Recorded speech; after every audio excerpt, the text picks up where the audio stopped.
हम केवल तराजू लगाने के लिए केवल एक बात रटा रहे हैं, वो बात क्या है कि रुपया बटे वस्तु। यहाँ पर कह रहा है क्या, यहाँ पर कह रहा है 80 बाल पेन, 80 बाल पेन क्या कह रहा है, कितने रुपया में, 80 बाल पेन कितने रुपया में कह रहा है, 140 रुपया में जब बेचा जाता है, 140 रुपये में जब बेचा जाता है तो क्या हो रहा है, 20% का क्या हो रहा है, 30% की हानि हो रही है, 30% की हानि है ना, 30% की हानि हो रही है। माने 80 बाल पेन जब बेचा जाता है 140 रुपया में तो 30% की हानि हो रही है। हमें चाहिए क्या, कितने रुपये में कितना, कह रहा है 30% का लाभ चाहिए, और 30% का अगर लाभ चाहिए तो फिर क्या कह रहा है, 30% का लाभ के लिए 104 रुपया में कितने बाल पेन बेचने चाहिए। माने 104 रुपया में कितने बाल पेन, है ना, 104 रुपये में कितने बाल पेन। प्रश्न क्या है, 80 बाल पेन जब 140 रुपए में बेचे जाते हैं तो 30% की हानि होती है। 30% का यदि लाभ कमाना है तो 104 रुपए में कितने बाल पेन बेचने होंगे, है ना। अब देखते हैं, तराजू बनाते हैं, और तराजू बनाते हैं तो हमको करना क्या है, हम पहला पॉइंट लेते हैं, पहला वाक्य लेते हैं और पहले वाक्य को पहले फाइनल करते हैं। सवाल कह रहा है 80 जो बाल पेन है वो 140 रुपए में जब बेचे जाते हैं तो 30% की हानि होती है। कहने का मतलब क्या हुआ, हम रटाया क्या कि 140 रुपया में 80 वस्तुएं क्या की जाती हैं, बेची जाती हैं, और जब बेची जाती तो क्या होता है, 30% का नुकसान। 30% नुकसान का मतलब होता है क्या है, 100 में 30 घटाते हैं तो 70। अब हम आ जाते हैं दूसरे वाले पॉइंट पर। क्वेश्चन कह रहा है, देखो परसेंटेज इधर है तो परसेंटेज इधर ही होना चाहिए। क्वेश्चन क्या कह रहा है, हमें 30% का नुकसान नहीं चाहिए, 30% का लाभ चाहिए, और 30% का लाभ चाहिए तो इसका मतलब है 130। और इधर क्या कह रहा है, 104 रुपया में कितनी वस्तु, माने 104 रुपया में कितनी वस्तु, जो कितनी वस्तु है कहां पर रखेंगे, बटे, है ना। तो हमको करना क्या है, देखो 70 से ये कटा 140, है ना, और चाहे तो इस 0 से ये 0 भी काट सकते हैं। इस 2 के नीचे 8 है, 2 चौकी 8, और 13 के सामने 104 है तो 13 × 104, जवाब रहा देखो 1 से ऊपर है और नीचे क्या है, 8 चौके 32। अर्थात अगर 30% का लाभ उसे कमाना है तो 104 रुपए में कितनी वस्तुएं बेचना होगा, 32 वस्तुएं, है ना। 104 रुपए में अगर 32 वस्तुएं बेच रहा है तो उसे क्या होगा, 30% का लाभ होगा। चलो अगला प्रश्न लिखें, 20 वस्तु, चले देखें क्वेश्चन क्या कह रहा है कि 20 वस्तुएं, कह रहा है 20 वस्तुएं, है ना। क्वेश्चन कह रहा है जो 20 वस्तुएं 160 रुपए में, 160 रुपए में जब बेची जाती हैं तो 20% की हानि होती है ना, 20% की हानि होती है। ये तो कह रहा है 20 वस्तुएं जब 160 रुपए में बेची जाती है तो 20% की हानि होती है, लेकिन हानि नहीं, उसे कह रहा है कि 20% का लाभ चाहिए, और 20% का लाभ कमाने के लिए उसे क्या करना होगा। क्वेश्चन कह रहा है 240 रुपए में, 240 रुपए में कितनी वस्तुएं बेचनी होंगी। कहने का मतलब ये निकल रहा है कि 20 वस्तुएं जब 160 रुपए में बेचता है तो उसे 20% की हानि होती है, लेकिन 20% लाभ कमाने के लिए 240 रुपए में कितनी वस्तुओं को बेचना होगा, है ना। तराजू देखो, काम समय चाहे हो, चाहे लाभान हो, चाहे परसेंटेज हो, हर एक क्वेश्चन का तोड़ देखो, बिना किसी सूत्र के जरिए तुम जो है कि तराजू पर हर एक क्वेश्चन को हल कर सकते हो। बस तराजू के कुछ नियम होने चाहिए, है ना। नियम क्या है, आप देखिए यहां पर क्या कह रहा है कि 160 रुपए में जब 20 वस्तुएं बेची जाती हैं तो 20% का नुकसान होता है, लेकिन क्वेश्चन कह रहा है कितनी वस्तुओं को 240 रुपया में बेचा जाए कि 20% का लाभ हो। हमें रखना क्या है, सिर्फ यहाँ पर क्या रखना है कि रुपया ऊपर रखना है, रुपया बटे वस्तु, माने 160 रुपया में 20 वस्तुएं जब बेचते हैं तो होता क्या है, 20% का नुकसान, माने नुकसान की बात करें तो 100 से घटा के, लाभ की बात करें तो 100 में जोड़ करके। फिर दूसरा पॉइंट क्या कह रहा है कि 240 रुपए में कितनी वस्तुएं बेची जाए कि 20% का लाभ हो। माने फिर यहाँ पर दूसरा पॉइंट शुरू होता है, कह रहा है 240 रुपया में कितनी वस्तु, भाई देखो रुपया बटे वस्तु वाला बटे कहाँ पे जाएगा, यहाँ पर। अब इतने में बेचा जा रहा है तो 20% लाभ, 20% लाभ का मतलब है 120%, है ना। अब यहाँ पर चाहे तो देखो 120 के सामने 240 है, काट सकते हैं। 80 के सामने जो है कि 160 है, काट सकते हैं। और 2 के नीचे 2 है, काट सकते हैं। बचा क्या है, अर्थात बचा बच्चे के बराबर है कितनी वस्तुओं को, यदि वह 20 वस्तुओं को 240 रुपए में बेचेगा तो 20% का लाभ होगा हानि की जगह पर, है ना। लिखिए अगला प्रश्न। क्वेश्चन को छोड़ो, देखिए क्वेश्चन क्या कह रहा है। 1 रुपया में 36 संतरे बेचता है। 1 रुपया में 36 संतरे जब बेचता है तो क्वेश्चन क्या कह रहा है कि 4% का नुकसान होता है, 4% की हानि होती है। उसके बाद क्या कह रहा है, 1 रुपया में कितने संतरे, है ना, यही तो बात कर रहा है, कितने संतरे बेचे कि उसे 8% का लाभ। देखो, चाहे संतरों की संख्या पूछे, चाहे मतलब वस्तुओं की संख्या पूछे, चाहे रुपयों की संख्या पूछे, दोनों में हमको करना क्या है, हर प्रकार से हमें केवल एक ही बात रखना है कि रुपया बटे वस्तु। पहला वाक्य क्या कह रहा है, रुपया बटे वस्तु। 1 रुपया में 36 वस्तुएं जब बेचता है कोई व्यक्ति तो उसे 4% का नुकसान माने क्या, 4% नुकसान माने 96%। अब देखो परसेंट इधर है तो परसेंटेज इधर ही होना चाहिए। फिर क्या कह रहा है कि नीचे आते हैं यहाँ पर, देखिए 1 रुपया में कह रहा है कितनी वस्तुएं जो कहाँ पर रखेंगे, है ना। और उसके बाद कितने में बेचने पर हमें क्या करना है, 8% लाभ का मतलब है 108%। आप देख रहे हैं इसको काटने का। देखिए 36 के सामने अगर देखा जाए तो 108 है, तो 36 यहाँ 108 और फिर 3 से इसको काट रहे हैं तो 3 बरक का 9 और 3 दूनी 6, तो जवाब क्या रहा, 32 के बराबर। माने यदि 1 रुपए में वो 36 वस्तुएं बेच रहा है तो उसे 4% की हानि हो रही है। यदि वह 1 रुपया में 32 वस्तुएं बेचेगा तो 8% का लाभ होगा। क्लियर हुआ। चलो अगला प्रश्न। चलो दूसरा प्रश्न देखते हैं भाई।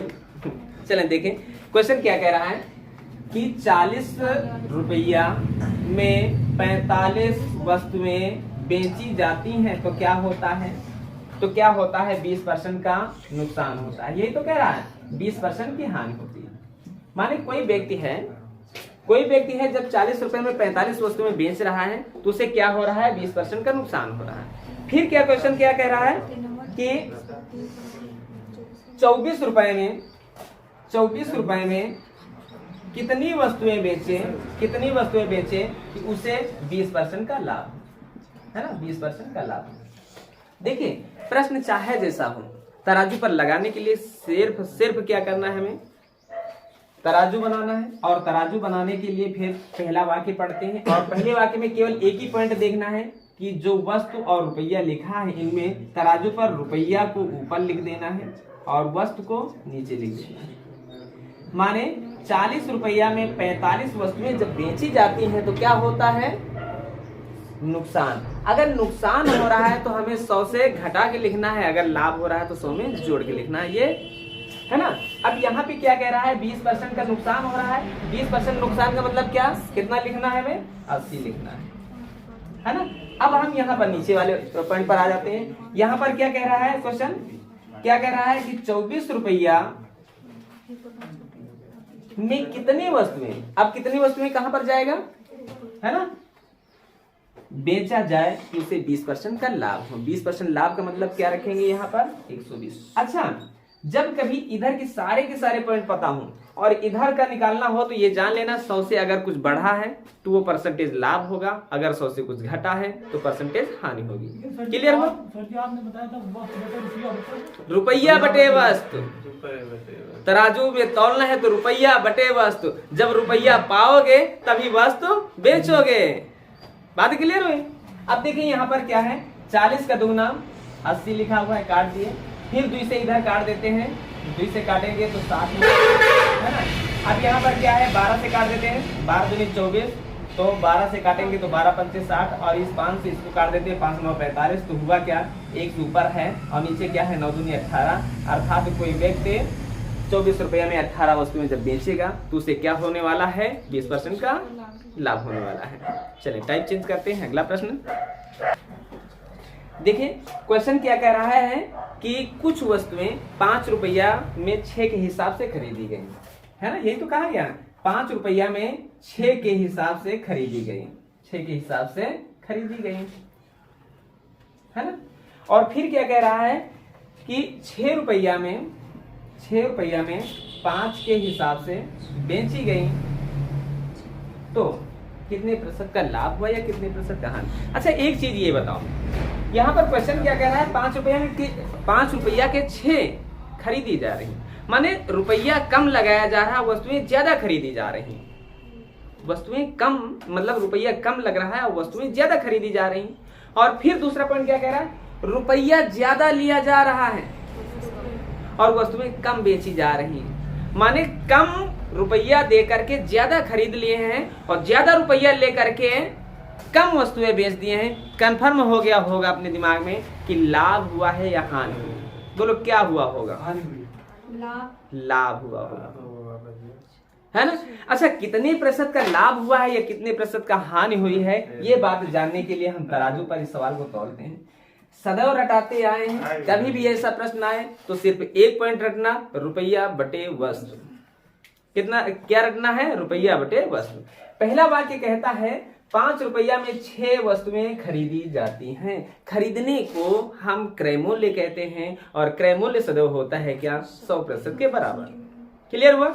तो हम यहाँ पर क्या करते हैं, 5 रुपया में 6 वस्तुएं खरीद रहे हैं तो इसका मतलब क्या हुआ, यह 100% के बराबर है। फिर दूसरा पॉइंट क्या कह रहा है, 6 रुपया में 5 के हिसाब से बेची जाती है। तो अब नीचे आते हैं, 6 रुपया में 5 के हिसाब से 5 कहां जाएगा, तो क्या होने वाला है। अब यहाँ पर एक बात को ध्यान में रखना है, यदि 100 से बढ़ रहा है तो उसे लाभ मान लेना, 100 से घट रहा है तो उसे हानि। 100 से जितना बढ़ रहा है उतने परसेंटेज का लाभ होगा और 100 से जितना कम हो रहा है उतने परसेंट की हानि होगी। अब हमें करना क्या है, 5 के सामने 100 है काट देते हैं, फिर 5 के सामने 20 है काट देते हैं और अब गुणा करते हैं, 6 6 के 36 और 36 चौके 144 होता है। 144 को देख रहे हैं, ये 100 से कितना ज्यादा है, 100 से कितना ज्यादा है, 44 ज्यादा है, अर्थात हम जवाब दे देते हैं कि 44% का हमें लाभ हुआ है। कितने परसेंट का लाभ हुआ है, 44% का लाभ हुआ। ऐसी कोई भी क्वेश्चन, चाहे 5 रुपए में 10 के भाव से खरीदी जाए, 10 रुपया में 5 के भाव से बेच दी जाए, कैसे भी बेचा जाए, हमें रटना क्या है, केवल एक तरीका रटना है कि रुपया बटे हुआ। तो खरीदी जा रही तो 100%। अगर यहीं पर कहता 5 रुपया में 6 के भाव से बेची जाती तो 10% का लाभ होता है, तो 10% लाभ माने 110 यहाँ पे रखना है। 5 रुपए में 6 वक्त बेची जा रही है, हाँ खरीदी जा रही है, 6 रुपए में 5 वक्त बेची जा रही है, तो वहाँ पे जो 5 के वहाँ पे 6 रुपए लगेगा। 5 रुपया में 6 वस्तुएं माने 5/6 में खरीदी गई, 100% के बराबर हो गया। अब दूसरा पॉइंट यहाँ से नीचे से शुरू होता है, अब ऊपर वाली प्रक्रिया हम छोड़ देते हैं, नीचे प्रक्रिया पे आ जाते हैं। कह रहा है 6 रुपया में 5 वस्तु बटे 5 वाला हर हाल में ऊपर जाएगा। ये पहले हम बता चुके हैं, है ना, क्यों ये 5 नीचे से ऊपर जाता है ना। तो 6 रुपया में देखो, रुपया बटे वस्तु ही है, बटे वस्तु वाली ये जो संख्या है ये यहाँ पर चली जाती है। तो हम देखें 5 से काटते हैं तो इतना आ रहा है और उसके बाद हम गुणा करते हैं 6 6 36 चौके 144 और 144 को देख रहे हैं कि यह 100 से कितना ज्यादा है, तो 44 ज्यादा है और 44 अगर ज्यादा है, यही 44 अगर कम होता तो हमें हानि, अगर 44 ज्यादा है तो लाभ। और लाभ है तो कितना, लाभ है 100 से जितना परसेंट ज्यादा है। 100 से कितना परसेंट ज्यादा है, 44% ज्यादा है, अर्थात 44% का लाभ हुआ है। अगला प्रश्न लिखें, चलिए देखते हैं प्रश्न, है ना, कि क्वेश्चन कह रहा है कि 10 रुपया में 11 वस्तु खरीद कर लाता है ना, यही तो कह रहा है, खरीद कर लाता है कोई व्यक्ति। और उसके बाद क्या कह रहा है कि 11 रुपया में 10 वस्तु जो है कि बेचता है, तो उसे कितने प्रतिशत का लाभ या कितने प्रतिशत की हानि होती है। अच्छा, लाभ हानि का तो निर्णय हम पहले से ही कर चुके होते हैं। कैसे, देख रहे हैं रुपया कम लगा रहे हैं और खरीद करके ज्यादा ला रहे हैं, रुपया कम लगा रहे हैं और खरीद करके हम ज्यादा ला रहे हैं। और फिर क्या करते हैं, जब बेचने का समय आता है तो रुपया ज्यादा ले रहे हैं और वस्तु कम बेच रहे हैं, इसका मतलब है हमें लाभ ही होगा, है ना। अब हम क्या रटाए हैं, तराजू पर लगाए तो क्वेश्चन कहता है कि देखो पहले वाक्य को पहले फाइनल कर लेते हैं। पहला वाक्य कह रहा है 10 रुपये में 11 वस्तुएं खरीदी जाती है ना। 10 रुपया में अगर 11 वस्तुएं खरीदी जाती हैं तो हमें करना क्या है, रुपया बटे वस्तु। अब खरीदी जा रही, खरीदे को ही हम क्रय मूल्य कहते हैं, और क्रय मूल्य सदैव कितने % के बराबर माना जाता है, 100% के बराबर, अर्थात यहाँ पे हमें 100 रखना है। क्लियर। अब दूसरा पॉइंट, जब दूसरी प्रक्रिया, दूसरे वाक्य की प्रक्रिया शुरू करते हैं तो लाइन के नीचे आ जाते हैं। लाइन के नीचे कहते हैं रूल वही होगा, रुपया बटे वस्तु वाला, है ना। कहता है कि 11 रुपया में 10 वस्तु कहां पर जाएगा। अब उसके बाद क्या होता है, कितने % का लाभ या हानि होता है। तो हम बता चुके हैं, अगर 100 से बढ़ रहा है तो लाभ होगा, 100 से घट रहा है तो नुकसान होगा। अब यहाँ पर 100 ने इनको काट दिया, है ना, बचा क्या, 11 का गुणा होगा तो 121 देख रहे हैं, 100 से कम है या ज्यादा, ज्यादा है, और ज्यादा है तो कितना ज्यादा है, 21% ज्यादा है, अर्थात यही जवाब होगा, 21% का इस सौदे में लाभ हुआ है। लिखिए अगला प्रश्न। चले भाई, अगर किसी का नहीं आया है तो फिर ध्यान देते हैं। चलो शिवानी, कितना आ रहा है, चलो छोड़ो क्वेश्चन को ध्यान से। देखिए क्वेश्चन कह रहा है कि 4 रुपया में 5 के भाव से, 5 के भाव से कहने का मतलब 4 रुपए में 5 वस्तुएं खरीदता है व्यक्ति, है ना, खरीद रहा है। उसके बाद फिर क्या कह रहा है कि 5 रुपया में 4 वस्तुएं बेच रहा है, तो इस क्रय विक्रय में उसे कितने % का लाभ हुआ या कितने % का नुकसान हुआ, है ना। अब फिर आते हैं तराजू पर, क्या रटाए हैं, देखो वही फार्मूला, रुपया बटे वस्तु, माने 4 रुपया में 5 वस्तुएं खरीदे हैं। खरीदे का मतलब क्या हुआ, खरीदे का मतलब ये 100% के बराबर है, तो इसके सामने हमें 100 ही लिखना है। फिर दूसरा पॉइंट, फिर कहता है, नीचे वाले लाइन पर आ जाते हैं, कह रहा है 5 रुपया में, रुपया बटे वस्तु कहाँ पे जाएंगे, है ना, में बेचे हैं तो क्या हुआ है। अब देखिए 4 के सामने 100 है तो काट दिए, है ना। अब इस 4 से ना तो ये संख्या कटती ना तो ये संख्या कटती, और इन 5 से इनको हम काट नहीं सकते, इसलिए त्रियक में हम सदैव गुणा करते हैं। तो देखो यहाँ पर कोई संख्या खाली स्थान है, माने x है, और इसका x से गुणा होता है तो इसका गुणा होगा तो 4x होगा, और इधर गुणा होगा, देखो 50 और 25 का 25 से गुणा होगा तो 625, है ना। कहने का मतलब ये हुआ कि जो 4 है ये गुणे में है, ये बराबर के उस पार जब भी जाएगा तो भाग में हो जाएगा, और भाग करेंगे तो 4 एक कम 4 बचा क्या, 2 22 हो गया, 4 पंचे 20, है ना, बचा क्या 2 25 हो गया, 4 छंग 24, बचा क्या 1 हो गया, है ना, 1 ही तो हुआ, और 1 दशमलव लगाते हैं, 0 बढ़ाते हैं तो हो गया 10, 4 दूनी 8, बचा क्या 2, फिर दशमलव लगाए, 0 बढ़ाते हैं, 4 पंचे 20। देखो ये 100 से बढ़ा है कि घटा है, बढ़ा है ना, और बढ़ा है तो कितना बढ़ा है, 56.25 बढ़ा है, अर्थात उस व्यक्ति को 56.25% के बराबर क्या होता है, लाभ होता है। लिखिए अगला।